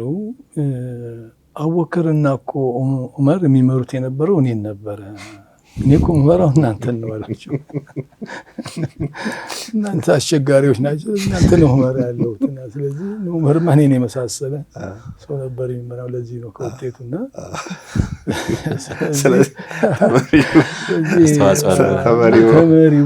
ተመሪው ብቻ ተመሪ ነው ወሳኙ። ተመሪ ፊትና ከሆነ አስቸጋሪ እንዲህ ሲሉኝ ጊዜ ያልኩት ይሄ ነው። እኔ የመሪው ብቻ ውጤት አይደለም፣ በእውነትም ደግሞ ይሄው ነው። በእውነትም የሆነ ሐቂቃ የተመሪም ውጤት ነው አንድ ላይ እንጂ መሪ ብቻ ውጤት ይዞ ሊሄድ አይችልም። ያ መሪም የሆንን ሰው ትልቅ ድርሻው ትልቅ ቢሆንም ነገር ግን የተመሪዎችን ደግሞ አስተዋጽኦና የእነሱ ደግሞ ሰላማዊ መሆንና እነሱ ደግሞ ታዛዥ መሆን ደግሞ አስፈላጊ ነው። ያ ካልተገኘ ውጤት የጋራ ስለሆነ ሊሆን አይችልም። ስለዚህ እኔ የሚያልኩት ከእርስዎ ዘንድ ብዙ ዶክተሮች አሉ፣ ፕሮፌሰሮች አሉ፣ ነጋዴዎች አሉ፣ ሀብታሞች አሉ፣ ድሆች አሉ። ይሄ እንዲህ ጊዜ ለዚህ ውጤት የመጣበት ነገር የተመሪዎች ጥሩ መሆን ነውና ስለዚህ እኔ የማምነው አንዱ እንግዲህ እስካሁን ደስ ባለ ነው እንደዚህ ነው። የነገ እንደሚያውቀው አላህ ነው። እውነት ነው። የተመሪዎችም ነው። እውነት ነው። እንግዲህ ያው ክቡር ምክትል ጠቅላይ ሚኒስትሩ ያው የቢላልም ያው አባል ሆነዋል። አባል ሆነውልናል። ያው ቢላልም ከልባቸውና ከቀልባቸው ነው ሐቂቃ ያሰቡልንም የደገፉልንም እና በዚሁ አጋጣሚ በጣም ያው እኔም አመሰግናለሁ። ብዙ አመለቶችን እያፈራችሁ ነው። በጣም ምናልባት አሁን ቀጥዬ የማነሳው ጥያቄ ለብዙ ተመልካቾቻችንም ለብዙ ሰዎችንም ምናልባት በጣም ግርምትን ይፈጥራሉ ብዬ አስቤያለሁና እሷ ለየት የሚያደርጉት ነገር በዚህ በቴክኖሎጂ ዘመን ስልክም አይጠቀሙ ዓለም ላይ ብዙ ሀገር ሄደዋል። እንዴት ሲቀጥል ደግሞ እንደው ኢትዮጵያ ውስጥ 13-14 ዓመት ይሆነዋል የወለድ እንደው ለሙስሊም የወለድ ያለው ባንክ እንደው ባይፈቀድም እርሱ ግን 14 ዓመት ያስቆጠረው ወለድ አልባ የፋይናንስ ስርዓትም አይጠቀሙና ሁለቱን ነገር ግን እንደው በጣም ግርምት ያጫረብኝ ጉዳዮች ናቸውና ስለርሱ ምን ይላሉ? እሷስ መርሐባ ከሰዎች ጋር እንዴት ነው ኮሙኒኬት ሁለት ሶስት ስልክ ነው እንደው አሁን የሚይዘው እኮ አሁን ሁለት ስልክ መያዝ እኮ በጣም እንደው ኖርማል ነገር ነው። እኔ ከመጀመሪያው ከዛሬ 18 ዓመት ጀምሮ ያው ችሎታውም አቅሙም ነበረ። እንደውም አስታውሳለሁ ያው ከኔ ያሉ ቤተሰቦች ቁጥራቸው ያን ጊዜ 0911 20 0004 አካባቢ እንደዚህ አካባቢ ነበረ። እንደውም ከነሱ አብረው ከሚሰሩት እንኳን ያለ ደረጃ ይሄ ነበረ ማለት እንግዲህ 4ኛ 5ኛ 6ኛ ወይም 15ኛ ውስጥ ያወጡ ቤተሰቦች ናቸው የነበሩት። ያ ምድል ነበረኝ። ግን ያው እኔ ከዛው እንደው እንዲሁ እንደመጣ እንደው ለትንሽ ጊዜ እንደዚህ ይዤው ያው ተውኩት ስልኩን። ያው በቃ እኔ እንደው ከኔ ጋር እንደማይሄድ እቺ የመስመር ስልኩ ማለት ነው። በቃ አየው ስልክ ማውጣት እንደዛው ነው። እንደው ቀላል አልነበረም። የመኪና ካርታ ይጣየለት ጊዜ ነበር። እንዳልኩ እኮ ነው ቁጥሮቹ ያን ጊዜ እንደዛ ናቸው። በቃ 20 ቤቶች ናቸው እንደዚህ ናቸው። ግን ያው እኔ በቃ ምንድነው እኔ እንጃ እንግዲህ እንደው ትንሽ እንደው እስኪ እንዲሁ በተፈጥሯዊ ሂደቱ መሄዱን በቃ ያለው ጉዞ መጓዙን በተለይ እንደው ያለፉትን ሱሐባውንም የሰለፎችንም አሁን ይሄ ነገር ሐራም ሆኖ አይደለም ምኑ አይደለም። ግን እነዛ የሞከሩትን ሙከራዎች እየሞከሩ መሄድ ነው ብዬ አምናለሁ ብዙ ጊዜና ይቻል ሰው እንዴት ያገኙታል? ግን እሷስ በጣም ይሄ ነገር እንትን ነው እንደው በጣም አሁን እናቴም ጋር እንደዚህ ያለ ግንኙነቶች እንትን ያለን አንዳንድ ያው ከቤተሰብ ስልክ ወይም ከልጆቼ ስልክ በእነሱ ወይም ደግሞ የባለቤቴን ስልክ በእነሱ ብደውልበት በጣም እንትን ያለ ከሆነ ለተወሰነ ሰዓት እሷን ይዤ የምጠቀምበት ካልሆነ በስተቀር ያው ከሞባይል ጋር ያው ግንኙነቶች እንትን አላደረኩም ያስኩም። እና እሱ ምንድነው እንዴት ያገኘው እንዴት የሚለው አንድም ነገር ደግሞ ሌላው ሁለተኛ ነገር እንትን ምንድነው ካለብህ ጫና ብዛቱ ምንም ሂደት ምናምን አለው ለሁሉ ሰው ፍትሃዊ መሆን አለበት ብዬ አምናለሁ። እንዴት ያገናኛሉ ላልከው ያው የቢሮም ካሉት ወንድሞችም ጋር እንደዚህ አይነት ላይ በዚሁ አገናኛለሁ። አንዱ ያው ይሄ አሁን ካለብህም ሳይሆን አሁን እየሰፋና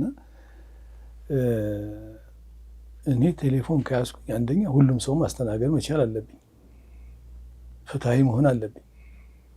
ለአንደኛው አንስቼ ለአንደኛው ላላነሳለት ይሄ በጣም እኔ ህሊናዬን ይወቅሰኛል። ስለዚህ ቁጥሮችን መለየት የለብኝም፣ ሰው መለየት የለብኝም። ሁሉንም መቀበል አለብኝ፣ ሁሉንም ማስተናገድ አለብኝ። እንግዲህ በሂደት ደግሞ ሳይለካ አለመያዜም በአንድ በኩል ጥሩ ነው እንጂ ከያዝኩ ግን ወደዚህ ነገር ነው የምገባው። በቃ ይሄ ነው እምነቴም፣ ከያዝኩም ይኸው ነው ማድረግ አለብኝ። ስለዚህ ያው ይሄ ከዚህ አንፃር ያው እንደውም በቃ የተሻለ ሆኗል አለመያዜ ማለት ብዬ እንትን እላለሁ። ሌላው ግንኙነቶች ላይ ችግር አይፈጥርም ወይ ለሚለው ምንድነው እኔ ሰዎች ጋር ለምሳሌ ያህል 4 ሰዓት ላይ እንገናኝ ተብዬ ቀጠሮ አድርጌ አንድ ቦታ እሄዳለሁ እና እዛ በሚሄድበት ሰዓት ቦታ ላይ ነው የምገናኘው። ቀጠሮ የማደርገው ከቦታው ነው። ስለዚህ ቦታ ላይ እንገናኝ ስል ያ ቦታ ላይ ቢያንስ ቢችል ያው ቀድሜ መገኘት ነው። ካልሆነ ራሴው ይቸገራለሁ። ምክንያቱም እንደገና የማገኝበት መንገድ የለኝም። ስለዚህ ቀጠሮ ላይ አልሐምዱሊላህ ያው ቀጠሮ አክባሪ ነኝ፣ አከብራለሁ እና በዛ ሰዓት ላይ እዛ ቦታ ላይ እገኛለሁ። እዛ ሰዓት ላይ እገኛለሁ። እንግዲህ በዛ ሰዓት ላይ የመጣው ቀጠሮ ያገኘው ሰው ጋር እንገናኛለን። አንዳንድ ጊዜ ይዘገዩብሃል፣ ምን ይብኛል፣ ያን ይቸገራለሁ። እዛ ሲሆን በቃ በአብዛኛው ጊዜ መንገደኛን ሰው ማላውቀውን ሰው ወደ እሱ ማስቸገር አስቸግራለሁ። ይገርማል። ታካችሁ ስልክ ስጡኝ ቢልና ይሄ ብዙ ጊዜ አጋጥሞኝ በቃ ወይ ወደ አንድ ሰው ጠጋ ብዬ ታካችሁ አስደውይ ወይ መንገደኛም ሰው እዚህ አስደውይ ቢሆን እዛ ሰው ጋር መደወል ጠፋን። ይሄ ነገሮች እንትን ያለኝ ያው እንደዚህ ነው። ግን እኔ በሰዓቷ ግን እገኛለሁ በቦታው ላይ ሰው ያገኙታል። እንደዛ ነው። በውጭ ሀገር ላይ በሚሄድበት ጉዞዎች ላይ የዛሬ ዓመት አካባቢ የዛሬ ዓመት በሄድኩ ጉዞ እንጂ ሁሉም ጉዞዎች የተጓዝኩ ጉዞ ካለ ሞባይል ነው። በቃ ከኔ ጋር ካሉ ሰዎች ጋር የመጠቀም እንጂ ምንም የለኝም። ግን በዚህኛው በሄድኩበት በዚህ ዓመት ወደ አውሮፓ ሄጄ ነበረ እና ምን አጋጠመኝ? ያው ከሀገር ወደ ሀገር ብቻ የሚሄድ ነገር ሆነ። አስታውሳለሁ ከፈረንሳይ ወደ ሆላንድ ለብቻዬ ነው። ከሆላንድ ወደ ጀርመን ለብቻዬ ነው። ከጀርመን ደግሞ ወደ ጣሊያን ለብቻዬ ነው ጉዞዬ። እና እዚህ ጊዜ ላይ በቃ ከወንድሞች ግዴታ ሞባይል ይዤ ያችን እንዲቀባበሉኝ ማለት ነው። እንግዲህ የማታውቀው ሀገር ላይ ስለሆነ ብቻዬን ስለሆነ ያኔ ብቻ ተጠቀምኩኝ እንጂ ያው ሌሎቹ ጉዞዎች ያሉት ግን አብሮ ከሚኖሩ ሰዎች ጋር ነው። ወይም ሞባይል የለኝም። ስለዚህ እርሷን ለማግኘት በዙሪያ ያሉ ሰዎች ናቸው። የውጭም ጉዞ እንደዚህ ነው። በዚህኛው ጉዞ ላይ ብቻ ነው ሞባይል። አብዛኛው ወዳጆቹን ይህን ባህሪ ያውቃሉ። በቃ ማህበረሰቡ ማለት ይቻላል አጠቃላይ ነው። ምንም የለም፣ ምንም ከማንም ጋር የለም። ከማንም ጋር ደግሞ እንዳለይም ከማንም ከሌን ሳልልም በቃ ከማንም ጋር ቅርቦችም ጋር የለም፣ ቅርቦችም ጋር የለኝም። አንድ ነው። መልካም እንግዲህ ዛሬ ኢድ ነው። 1447ኛ የኢድ አልፈጥር በዓል በሰፊው በዓለም አቀፍ ደረጃ እየተከበረ ነው ያለው። ተመልካቾቻችን ቤታቸው ቁጭ ብለው ተዛየሩ እየበሉ እየጠጡ እየተጨዋወቱ የሚያሳልፉት ነውና እንደው አሁን በጣም በተለመደ መልኩ እንግዲህ ሰዎች ለዘመዶቻቸው ኢቭን የኢትዮ ቴሌኮም ሳይቀር ሰው ሜሴጅ ነው የሚልከው። እሱ ደግሞ ስልክ አይቀበሉም እና እንደው ለተመልካቾቻችን እንደው ምንድነው ኢድ አልፈጥር ኢድ ሙባረክ ነው የሚሏቸው ኡስታዝ? ኢንሻአላህ እንግዲህ ለሁሉ ለኢትዮጵያን ሙስሊሞች በአጠቃላይ እንደገና ለዓለም ሙስሊሞችን በአጠቃላይ ኢድ ሙባረክ። አላህ በዚህ ቀን እንኳን አደረሰን ብዬ ነው የምለው እና እንግዲህ ያው የደስታ የሰላም የብልጽግና እና እንዲሆን ነው ያው ምኞቴ። እንዲሁም ደግሞ ከክፋት ከጉዳት ከመከራ ከጦርነት ከዚህ ደግሞ አላህ ደግሞ እንዲጠብቀን እና የተሻለ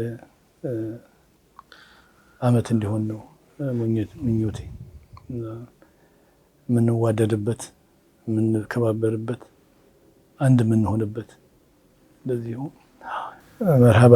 በዚሁ አጋጣሚ ያው ለዚህ እድል ለሰጠን ያው ሁሌም ከኛ ጋር ፋና አይጠፉም እና ለነሱ ለተቋም በጣም በጣም አላህ ይስጥልን። እንደዚሁም ደግሞ እንደ ወንድም ደግሞ አንተን ደግሞ በጣም በጣም ነው አላህ ይስጥልን፣ አላህ ይስጥልን ነው የምለው ኢንሻአላህ። ጀዛኩሙላሁ ኸይር። ወሰላሙ አለይኩም ወራህመቱላሂ ወበረካቱሁ።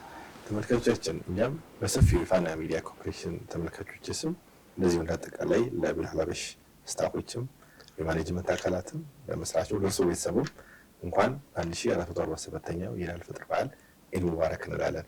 መልካም ተመልካቾቼ በቢላል ሀበሺ 25 ዓመት የምስረታ ላይ ቆይታ እንደዚሁም ኢድም የ1447ኛው የኢድ አልፈጥር በዓል ምክንያት በማድረግ የማስተላለፈው ፕሮግራም በዚህ አልተቋጨም። ቀሪ ፕሮግራምን ኡስታዝን አሰናብታቸውና ከማኔጅመንትና ከስራ አመራር ቦርዱ ጋር ደግሞ የተለየ ቆይታ ይኖረኛል። እስከ ፕሮግራማችን ፍጻሜ ድረስ አብራችሁን ቆዩ የግብዣችን ነው። ኢድ ሙባረክ ተቀበልናሁ ሚና ወሚንኩም ሰላም እንላለን። መዳውላቡ ዩኒቨርሲቲ የብዝሃነት የልቀት ማዕከል ለመላው የእስልምና እምነት ተከታዮች እንኳን ለኢድ አልፍጥር በዓል በሰላም አደረሳችሁ። ኢድ ሙባረክ።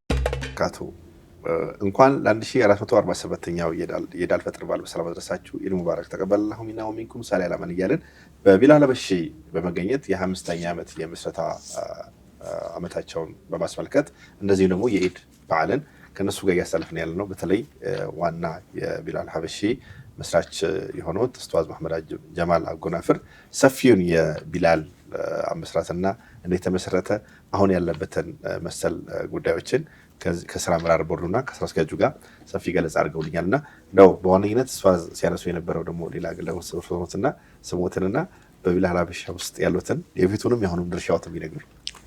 ኢድ ሙባረክ ብያለሁ። ቢስሚላህ ኢድ ሙባረክ። ስሜ ጀማል አሊ ግዛ እባላለሁ። በቢላል ሀበሺ የቦርድ አባል ነኝ።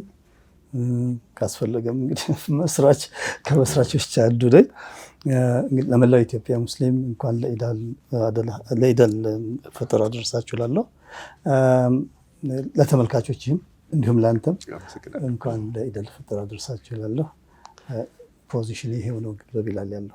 መልካም እንግዲህ ብዙ ጉዳዮችን ቅድም ያነሳን ነበር ከኡስታዝም ከአቶ አብዱራህማንም እንደዚሁ ከአቶ ጀማልም ጋርና በተለይ ቢላል ሀበሺ እንግዲህ ከ10 ብር ጀምሮ ነው ዛሬ በጣም በ25 ዓመት ሂደት ውስጥ ብዙ ነገሮችን አይቶ ብዙ የሰው ተኮር ተግባሮችን በማከናወን የማህበራዊና ኢኮኖሚያዊ ችግሮችን ለመፍታት ዋነኛ ትኩረት አድርገው በተጓዳኝም እንግዲህ የሐላል ቱሪዝምን ከማስፋት አንጻር የራሱን የቻለ ብቸኛ የሆነውን ሀገሪቱ ላይ በሐላል አሳሰብ የራሱን የችለው ሙዚየሙን ብዙ ሰዎችን ልክ ገንዘቡ እንደሚሰበስበው ነው የተለያዩ ቅርሶችን እየሰበሰበ ታሪካችንን እንደዚሁ እያጎላ ያለውና ከዚህ አንጻር እንደው በቢላል ሀበሺ መስራት ውስጥ እንደው ያያችሁት የተለየ ነገር የገጠማችሁ ነገር ካለም እሱም በተጓዳኝና በምስረታ ላይ እንግዲህ ቀላል ነገር አለም ያቺ 10 ብር ነው ዛሬ በተለይ ኡስታዝ አንስተዋልና ምስረታውን ስታረጉና ወደ ተቋም ስትለውጡት አንተ ቤት የተቀመጡትና እንዴት ነበር የዛ ጊዜ ተወሰነ መልኩ?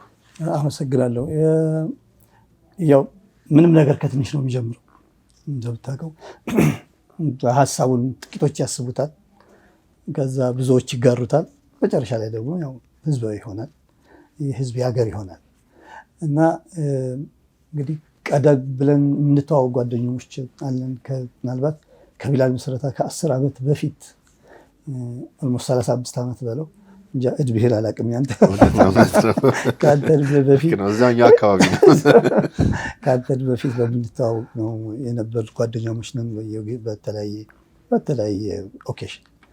ስለዚህ ያው ሰው መርዳት ያው መቼም ደግነት ያው ድንበር የለውም ማለት ደግነት ስልጣኔንም ደግሞ ቁንጮ የሚያደርሰው እኮ ደግነት ነው። ስልጣኔ ሆነ ቦታ ደረሰ ከተባለ መቋጫው ቁንጮው ደግነት ነው እና ቢላል እንደምታየው ኑ ወደ ደግነት ነው የሚለው። ደግነት ብሔር የለውም፣ ሃይማኖት የለውም፣ ዘር የለውም፣ ደግ መሆን ነው። ስለዚህ የደግነት ጥሪ ለማንም ክፍት ነው። እንዳልኩ ትንሾች ናቸው ያነሱት ወንድሞቻችን ነው። ዩኒቨርሲቲ ተማሪዎች ኡስታዝ እንዳብራራለ ዩኒቨርሲቲ ትምህርት ቤት አብረን ጓደኞች የነበሩ ስራ ላይ ያገኘ ያንን ሀሳብ አነሱት። ኦኬ ከዛ እስቲ አጠገባችን ያሉት ሰዎችን በመርዳት እንጀምራለን። ክፍፍሉን ስናደርግ ፍራንኳን ስበስብ ወንድሜ አብዱረህማን ሲነግርህ ነበር። እሱ ነጋዴ ነው የሚሰራው መርካቶ ነው። መርካቶ ይሰበስባል። እኔ 12 ዓመት ኢትዮጵያ ገበያ ውስጥ እንሰራ ነበር። ያኔ አጠገቤ ያሉ ጓደኞች ነው የምሰበስበው እና ምናልባት ትንሽ ቲፒካል ነገር ብነግርህ እዚህ ያንን ሰበስብ የምንሰበስበው ከኢትዮጵያ ልጅ ነው። እኔ ግን አብሬ ብሰራው አንድ እንትን ነበረ አየርላንዳዊ እና ሰበስብ ያኛል 10 ብር ምንድነው ነው ጠይቃ ምንድነው ብታደርገው አለ።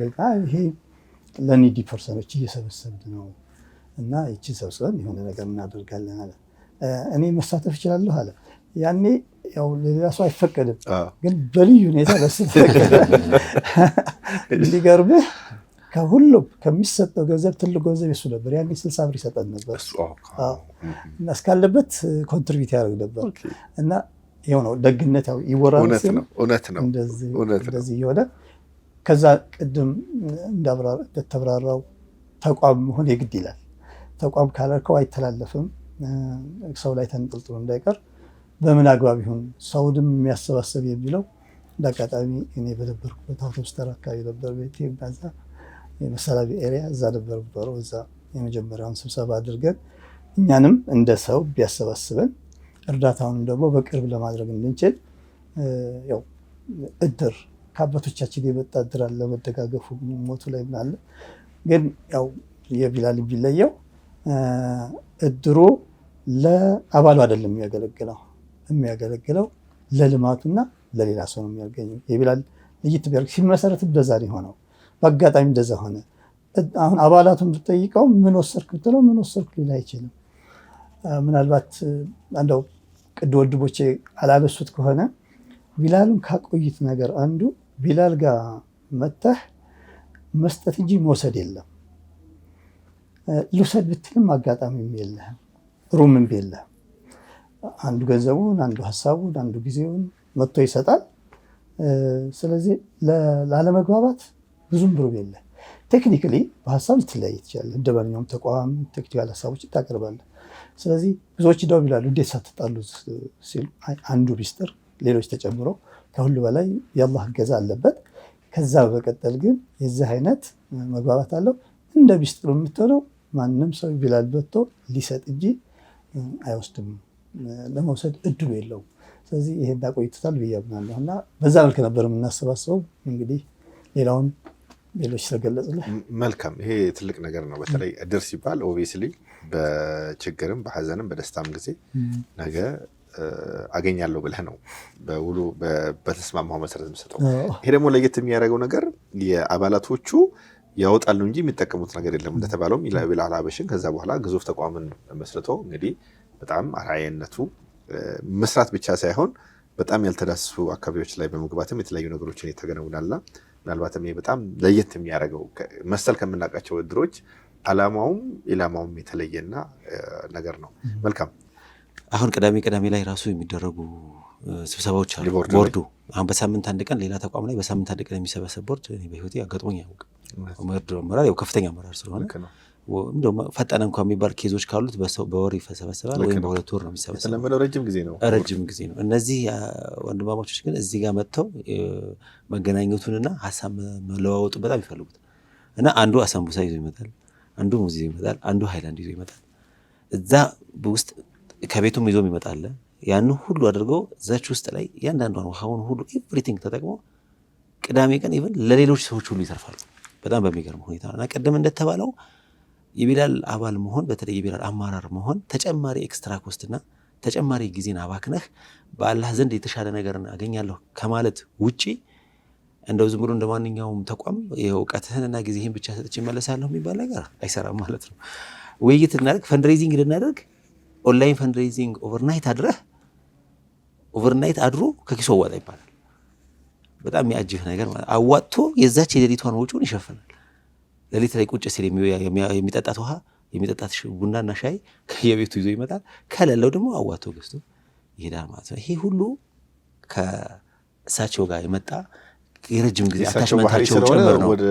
አዎ የእሳቸው ሙካ ብቻ ነው ብለህ ባንለውም ግን ድሮ ጀምረው ያው እሳቸው በመሪነት የመጡበት ሂደት ስለነበረ ከዛ የመጣ ነው ብዬ አስባለሁ። አሁን ያ ባህሪ እየተላበስኩ መጥቻለሁ ማለት ለምን ያው እኔ እነሱ ጋር እየተቀላቀልኩ ስለመጣሁ ማለት ነው። የሚፈጥርብህ ነገር አለ። ያው ጮሆ ማውራት የሚባሉት ነገሮች አደቦቹ እንደተጠበቁ ናቸው። ሳትወድ በግድህ ሳይለንት ትሆናለህ ወይ ደግሞ ኩል ነው የምትሆነው። ለምን ይሄ ደግሞ ያው ያደጉበት ባህሪያቸው ስለሆነ ማለት ነውና መልካም። በተለይም ወደ ቢላሉል ሀበሽ በተቋምም በግለሰብ ደረጃ የመጡ ሰዎች እንግዲህ ቢላሉል ሀበሽ ሰው የሚያገዝበት እንጂ የሚታገዝበት አይደለም። በተለይ አባል ለሚሆን ሰው እንደተባለው ቅድም በጣም ትልልቅ የሀገር መሪዎች አባል ሆነው የሚጠበቃቸውን ነገር እያደረጉ ነው እና ይሄ ደግሞ ጥሩ ተሞክሮ ነው። በተለይ ሰዎች ቢላል ሀበሽ ላይ አባል ለመሆን ምንድነው እንደ አንድ ግለሰብ የሚጠበቀው ነገር? ጀማል መልሶ ደስ ይለኛል። ይሄድበታል። ከዛ በፊት አንድ ስለ ኡስታዝ አንድ ጥሩ ያልተነሳ ትዝ የሚለኝ ነገር አለና እውነት አንዳንድ ጊዜ እኔ ቢላልን ሳስብና ዝም ብዬ መረጃዎችንም ስሰበስብ እሳቸው አይናገሩትም። እውነት ነው። አሁን አንዳንድ ሰው እውቀታቸውን ጊዜያቸውን እና ጉልበታቸውን ብቻ ኮንትሪቢዩት ያደረጉ ሊመስልን ይችላል። ግን በቢላል ሀበሺ እውነት ለመናገር አሁን ለቢላል ሀበሺ ኢቨን የነበራቸውንም ሀብት ሁሉ እዚህ ጋር ኢንቨስት አድርገዋል ብዬ ነው የማስበው። እኔ ትክክልም ነው። አንዳንድ መረጃዎችንም ሳገላብጥ እና ስሰበስብ የማገኘው ነገር ይሄው ነው እውነት ለመናገር ማለት ከቤተሰብ የሚባል እኔ አሁን ቤት እየተፈተንኩ ነው። ግን በጣም በሚገርም ሁኔታ ኡስታዝ ቤታቸው የሚውሉበትና ከልጆቻቸው ጋር ከቤተሰባቸው ጋር የሚያሳልፉትን ጊዜ አይመጣልኝም፣ ትዝ አይለኝም ማለት ሌሊት ሱቤ እዚህ ነው የምታገኛቸው። ስፖርት ፊዚካል ይሰራሉ። በሀጃ ናቸው። በእያንዳንዱ ሀጃ በተለያየ ቦታ ላይ ሲሄዱ የሆነ ጋር ቀጠሮ ላይ የሆነ ጋር ስብሰባ ላይ ሲሄዱ በስራ ሲጠመዱ ነው የምታገኛቸው። ወይ እዚህ ቢላል ናቸው ወይ ሰሙዌር ስብሰባ ላይ ናቸው። ሌሊት ደግሞ 11 ሰዓት እዚህ ታገኛቸዋል። እዚህ ሰግደው ነው እንደገና አንዳንድ ስራዎቻቸውን የሚሰሩት ማለት ነው። እና ኦልሞስት ሙሉ ህይወታቸውን ለቢላል የሰጡበት ሁኔታ ነው ያለው ማለት ነው። እና ምን ልል ፈልጌ ነው ምናልባት እንደው በኮንትሪቢሽን ደረጃ እንኳን ራሱ ቀደም ከደህና ቤተሰብ የመጡ ጥሩ ቦታ ላይ ሲኖሩ የነበሩ በንግድ ዓለም ውስጥ ከአያቶቻቸው ጀምሮ ሲጠቅሱት አይተዋል። አሁን ላይ ግን ይሄ ነው የሚባል ዲፖዚት ኢቭን ይኖራቸዋል ብትለኝ እጃቸው ላይ አይኖርም፣ ሰው ከሚሰጣቸው ነገር ውጭ ማለት ነው። ይሄ የመጣው ደግሞ ይሄን ተቋም ለመፍጠር ከነበራቸው ቁርጠኝነት ነውና ኢኮኖሚካሊም የነበራቸውን ነገር ሰጥተው ነው እዚህ ያደረሱት የሚለውን ነገር እንደው ቲፕ ለማድረግ ፈልጌ ነው ማለት ነው። ምናልባት ከቀጥል በዛው እዚህ ከቢላል ሀበሽን እንግዲህ ለመርዳት ለመደገፍ ግለሰቦችም ተቋሞችም ብዙ አማራጮች አሉ። እውነት ለመናገር አሁን ላይ እያሳጠርን ያለንበት ሁኔታ አለ። ከቀላሉን ጀምር 6833 ሾርት ኤስኤምኤሶቻችን 1 ብር ማለት በጣም ብዙ ነው። በወር ምናልባት ቅዳሜና እሁድን ስንቀንሰው ወይ አንዳንድ እሁድ ይቀነሳል 24 ብር 20 ብር ማለት ነው። ለአንድ ሰው ዳቦ ይገዛል። ዳቦና ሻይ የሚገዛበት ሂደት አለ። ያ ሲከማች ደግሞ 50 ሎሚ ያው ለአንድ ሰው ሸክም ነው፣ ለ50 ሰው ጌጥ ነው ይባላልና ይሄ ራሱ ኮንትሪቢዩሽን አለውና ሁሉም ሰው እንደው እያሰበን አትሊስት ጁምዓ ቀን ብዙ ጊዜ አንዳንዴ ጁምዓ ቀን ያው የሰደቃ ቀን ናት ስለሚባል የሳምንቷን አንዴ የሚያስገቡበትም ሁኔታ የተፈጠረበት ሁኔታ አለ። ለምን ወደ አካውንታችን ስንሄድ 6833 አሁን ብዙ ባንኮቻችን ላይ አካውንት ሆኗል። ባጭሩ ማንም ሊደርሰው አይችልም 6833 ሜሴጅ ኦኬ ላይ የገባ ሰውዬ ኦልሞስት አካውንታችንን አውቆታል ማለት ነው ስለዚህ በዛ አካውንት ላይ አቢሲኒያም ላይ ዳሽንም ህብረት ሁሉም አቆች ዘምዘም ኦልሞስት ሁሉም እያስገቡ ነው ግን ፕሮሰስ ላይ ያሉ ስላሉ አብዛኞቹ ግን ኦልሞስት 6833 ያደረጉበት ሁኔታ አለ ማለት ነው ሌላው ፈረስ ራይድ እንጠቀማለን ፈረስ ራይድ ዶኔሽን እንትን ውስጥ አስገብቶናል በቀላሉ ብዙ የማይልስ ያላቸው ሰዎች አሉ እነዚህን ወደዛ የሚያስገቡበት ሁኔታ አለ ማለት ነው የሰደቃ አባል መሆን በሚፈልጉበት ሰዓት በተለይ የውጮችም ይሁን የአገሮችም ኦንላይን ሬጂስትሬሽን ፎርማት አዘጋጅተናል ያንን ሊንክ አለን ያንን ሊንክ ኦሬዲ ከፌስቡኮቻችን ላይ ማግኘት ይችላሉ ከቴሌግራሞቻችን ግሩፕ ላይ እንደዚሁ ማግኘት ይችላሉ ማለት ነውና ስልክ ቁጥሮችም እዛ ውስጥ አሉን ብዙ ስልክ ቁጥሮች ለመናገር ማለት ነው ዘካዎቻቸውን ለመስጠት ሲፈልጉ እኛን ማግኘት በሚፈልጉበት ሰዓት ኦፊሳችን ያው ይታወቃል ይሄን ብቻም ሳይሆን ግን እንደው ፔጆቻችንን ገለጥ ያደረጉ አድራሻዎች እዛ ላይ የተቀመጡ ስልክ ቁጥሮች አሉ እነሱን እየደወሉ በዚህ በዘካም ሰዓት ላይ እንደዚሁ ኮንትሪቢዩት ማድረግ ቢችሉ በጣም ትልቅ ነገር ነው ማለት ነው አንዳንድ ምግብ ቤቶች ላይ ባንኮች ላይ እና አንዳንድ የሱፐርማርኬቶች ላይ ያስቀመጥናቸው የሰደቃ ሳጥኖች አሉ መስጊዶቻችን ላይ እና እዛም ላይ ያገኙትን ነገር ድሮፕ ማድረግ ቢችሉ ይሄ ራሱ በጣም ትልቅ ነገር ስለሆነ ማለት ነው ከምንም በላይ እኛ ልክ እንደቀድም እንደተባለው ከኛ ከገንዘባችሁ ይልቅ ቀልባችሁ ነው የምንፈልገው ተብሏልና አሁን ቢላልን የህዝብ ለማድረግ እየተፈለገ ስለሆነ ያለው የህዝብ የምንሆንበት አንዱና የመጀመሪያው ስቴጅ ደግሞ አባል መሆን ነው የሰደቃ አባል መሆን ነውና ይሄ ሰደቃ አባል ላይ ግን እንደው አድራ እንላለን ጥሪ እናስተላልፋለን በየትኛው መንገድ በስልክ ቁጥሮቻችን 0972 787878 እና 0972 797979 የሚያዙ ቁጥሮች ስለሆኑ በዚህም እና ደግሞ በፔጆቻችን እያደረጉ አባል እንዲሆኑ ቢደረግልን ይሄ በጣም ትልቅ እገዛ ነው ለኛ ማለት ነው ወቅፍ ማስተዳደር ላይ በጣም ቤስት ኤክስፒሪየንስ አለን አሁን ላይ ደግሞ ፕሮጀክቶቻችን ሰፍተዋል የወቅፍ ቦታዎችንና ቤቶች ያስፈልጉናል ስለዚህ በዚህ ረገድም እንደዚሁ